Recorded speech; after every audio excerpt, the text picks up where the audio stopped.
ouais, ça NFT est vraiment né de plusieurs choses. La première chose, c'est vraiment comment est-ce qu'on rend la connaissance scientifique ou la création de connaissances complètement ouverte et permanente pour tout le monde. Et donc aujourd'hui, le savoir humain est pour la partie recherche ou publication exclusivement sur enfin des maisons d'édition privées et donc vraiment un système centralisé où les chercheurs envoient leur leur travail à des journaux qui les publient et donc toi Romain qui n'a pas d'abonnement aux journaux tu n'as pas accès en fait à ce travail à ce savoir et je dirais ça dans la majorité en biologie dans les sciences en fait sociales, etc. C'est très difficile d'avoir accès aux journaux où il faut payer des abonnements qui sont assez colossaux. Donc aujourd'hui, on a un vrai problème de d'accessibilité au savoir. Et moi, depuis que j'ai quitté l'université dans laquelle je travaillais, j'ai pas presque plus accès au savoir humain.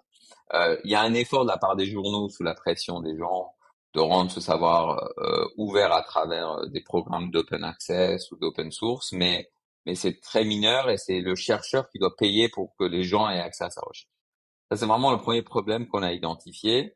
Et le deuxième problème, c'est que les gens qui produisent le savoir ne récupèrent pas le bénéfice de la diffusion de ce savoir. Alors, indirectement, oui, ils peuvent obtenir des bourses, des choses comme ça, mais aujourd'hui, les maisons d'édition font des marges qui sont supérieures à Google et à Amazon, par exemple, ou Apple.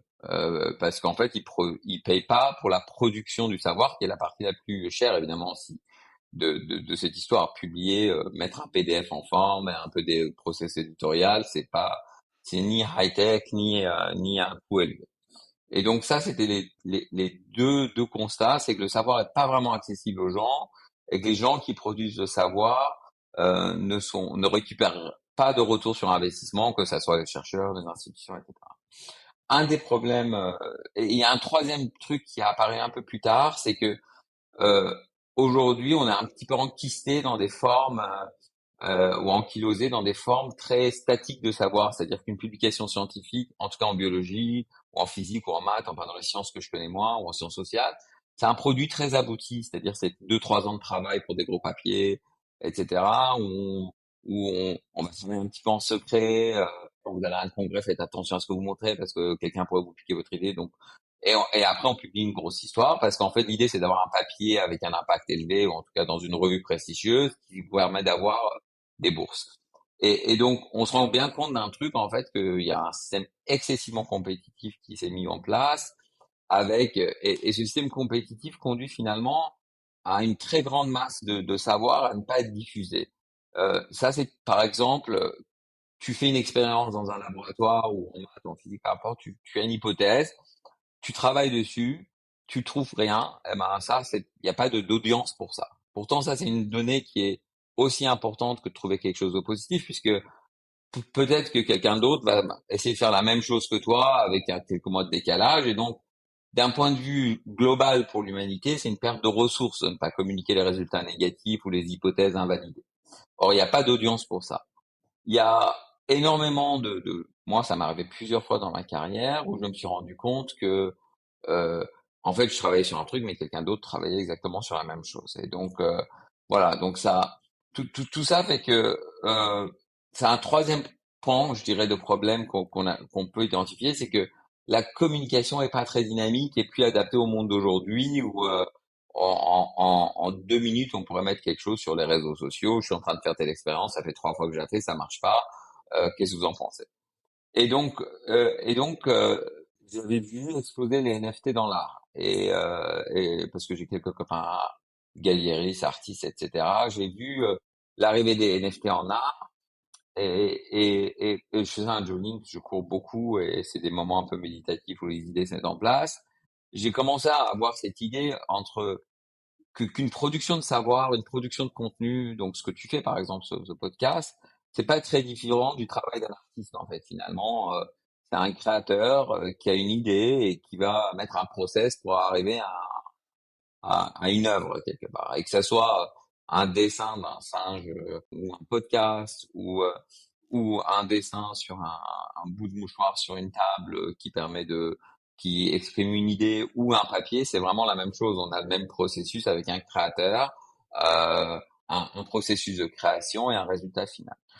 Et donc on s'est dit, donc je me suis dit, cette technologie, elle permet deux choses. Elle permet en fait de garantir de façon très forte qui a fait quand les choses et quand. Donc il y a une espèce de source de vérité, enfin un peu un registre de vérité.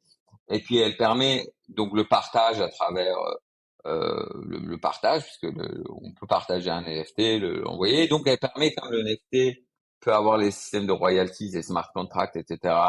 Dedans, ça va permettre de diffuser un savoir. Ça va permettre de créer de la valeur pour le créateur. Et donc, c'est vraiment c'est par le NFT que je suis rentré dans ce projet, et pas tellement par la blockchain et le Web3.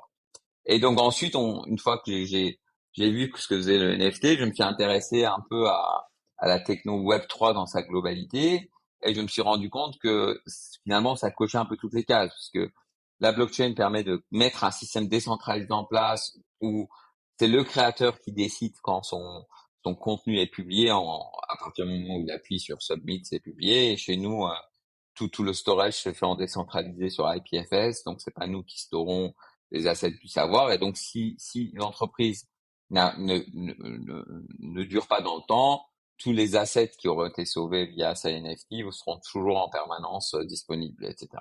Donc ça, c'est la première chose. Je me suis rendu compte que bah on coche la case décentralisation et accès permanent et ouvert à tous, que le NFT permettait le retour de valeur et surtout que la blockchain avec des soumissions qui sont très peu coûteuses, hein, puisque le minter un NFT c'est de l'ordre de dizaines de dollars maximum, ça dépend de la blockchain, va permettre de partager beaucoup plus de choses, donc de créer quelque chose de beaucoup plus dynamique.